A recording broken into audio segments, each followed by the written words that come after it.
Okay. Hello everybody. I am here going to do a demo for the Claymation project to start to walk you through things. I'm going to do this in a series of videos. So you can see my setup is less than ideal. So I can relate to a lot of what many of you are going to be going through when you're doing these projects at home. I went around the house, and as much as I do have a lot of good clay modeling tools, many of you do not. So I tried to gather tools that are everyday tools. I want you to get creative about the things that you have lying around your house that can help with the clay modeling for cutting the clay, shaping it, texturizing, etc. I think a lot of people really enjoy working with this oil clay. It doesn't dry out. It's a very soft version of oil clay. There's soft, medium, hard. There's a lot of things in between versions. And we have the soft one, so it's very easy to work with. Like I said, it doesn't dry out. And some of you may have ordered some online as well. And those will have colors. All right, so I just tried to grab a variety of things that I feel like will be better for sculpting than just your fingers, although your fingers are going to take you very, very far. So, I have things like plastic silverware, old credit cards, like an old pocket knife might give an interesting texture, but it's a shorter handle, so it'll be easier and closer to work with. These like toothpick picks, these disposable ones, these work excellent. It's great. You can use the string for cutting bits of clay, as well as the point for shaping, doing really small bits of detail. The sucker is for this, the stick, got a pizza cutter. You will need pliers, especially if you plan on using wire for an armature or something that might be flimsy. The oil clay might be flimsy, and you can use it as an armature to hold it or to attach it to something else. If you happen to have isopropyl alcohol is great because it is oil based. It'll help clean off your tools, clean off your work area, but you can also use it with a paintbrush or your finger to really smooth out sections if you find like you need something really, really smooth and you aren't getting the texture that you want.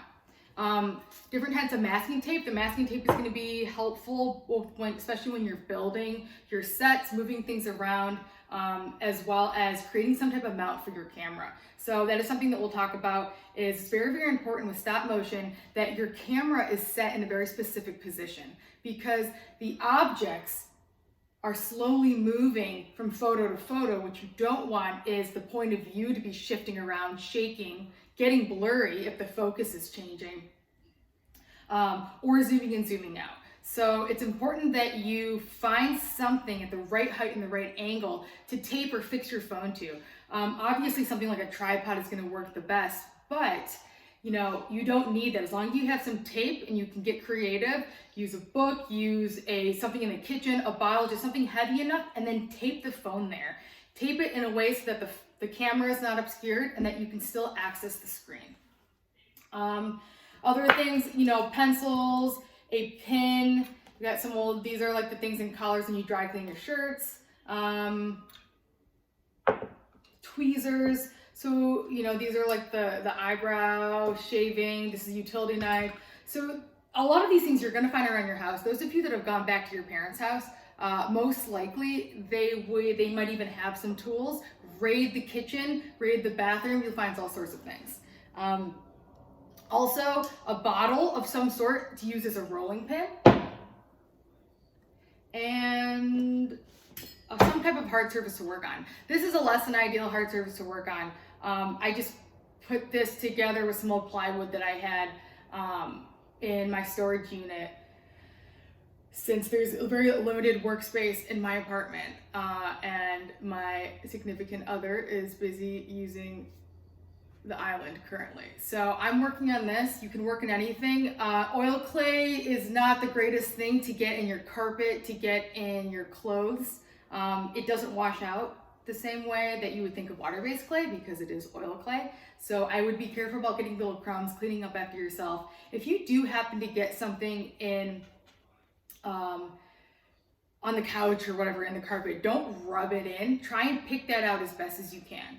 All right, okay, so we'll get started. One thing I want to talk about is you want to create a tool that has a sharper point at the end, but is also a little bit longer to work with so that it feels more comfortable. So one thing that you can do is just take some masking tape, take a pencil, a stick, or whatever, and you can fix one of these shorter instruments, like this tab right here, to the end of the stick. I'm gonna actually fix, let's see, I'm gonna tape this pin here. I'm gonna tape it at an angle. It's just gonna be easier for me to work with than trying to bunch up close to use that pin tool. This I could use to cut. It also can be really, really great for getting detail into your work, into the clay. Like I said, the clay is really, really soft, so it will take texture. It will react very, very easily to anything, any type of, anything that you exert onto the thing that you are sculpting. All right, so I've got some type of needle tool. Those of you that are familiar with clay, working with water-based clay, called a needle tool. Yeah, I mean, I think this is pretty set for now. I mean, as I go, I'll kind of add things as I need them. Another thing, so if you want to be using if you want to use a spotlight, I know one problem that I was having is that when you shoot the claymation and you're set up there, if you're using a light overhead, just like the light in your living room or your kitchen, you often are going to create a shadow through yourself by your body and your own interactions being in the way. So it's nice to set up some type of spotlight. This can help increase the detail. It'll help your camera pick up some more detail, some more texture. You can be very dramatic with the lighting and the shadows. You can also use it to set a mood. The lighting is so important in talking about the space that you are creating in and the space that your objects take up. All right, as you can see, there's a little piece of clay on the carpet. Not ideal. All right, so I'm gonna move kind of these tools aside. We'll talk just a little bit about working with the clay. You don't need a lot of clay to work with since you are going to be zooming in and working small. You're not going to be creating life-size things. So let's say you only have about this much of clay.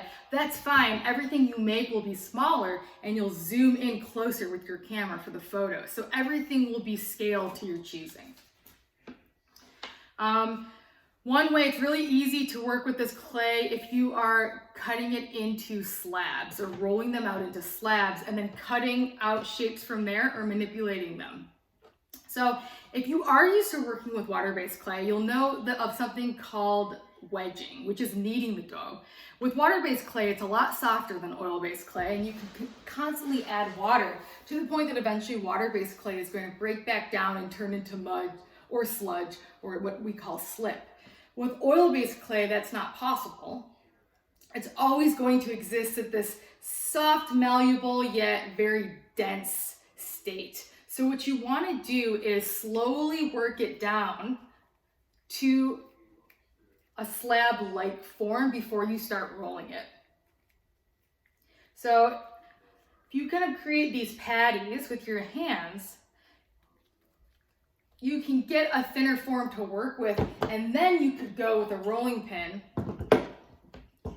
and start to flatten this out. So you can see the one that I did before, I cut very, very thin, but let's say that I need this to be a little bit thicker to work with. I just don't have to roll all the way down. So you can see with the rolling pin, I'm doing kind of short little rolls. If you find that what you are rolling, let's say, if it's sticking to your rolling pin like this, or your bottle or whatever you're using, especially once it gets thin, what you can do is just roll in one direction. Hold your piece on with your hand and just roll in one direction, going from the center out. That's really gonna help thin this out. Oil clay is very, very strong. It's a lot stronger than water-based clay. The bonds between those molecules are just tighter. So it will actually withhold a lot more weight. It will hold a lot more, It's more plastic, so it will stretch a lot further without tearing apart. The other nice thing is that it heals very well. And it connects very well. So with water-based clay, it's a little bit sticky, but for a really good bond, you have to do something called slipping and scoring. And then you're waiting for that state of moisture to reach equilibrium, and eventually it'll get strong, that bond will. But with oil-based clay, it really just sticks to itself. It sticks to other materials too. So if you are using other materials or found objects in your video, or if you're building some type of set, the nice thing is that you can kind of just stick a piece of clay to another surface. It's going to stick pretty easily, especially since you are very quickly just moving things around photo by photo. If you are attaching it, like I said, just a little bit of pressure. If you're having trouble attaching something to a surface, let's say like a backdrop, and I'm trying to stick it on the backdrop, kind of in the video, my demo video, with that window that was stuck on the back of actually this table here. It's a cardboard backing. It's one of those shitty IKEA tables. So it was having trouble creating a suction. So what you can do is just take a little bit of clay, smear it into the surface, and then stick your clay on top of that. So that smeared clay will bond and help to stick with that surface, and then you can just lightly place your piece on top, and you don't have to worry about squishing it or ruining the thing that you sculpted. Nice thing is then these just scrape right off. They'll scrape off of your surface after. And like I said, cleanup, you can use isopropyl alcohol to clean up. Also, a lot of cleaning solutions are going to do the job. It is oil-based, so dish soap will work as well. All right. So rolling these slabs out, you can also, of course, just take out little pieces, roll things in balls. Another thing is rolling coils. It's really helpful.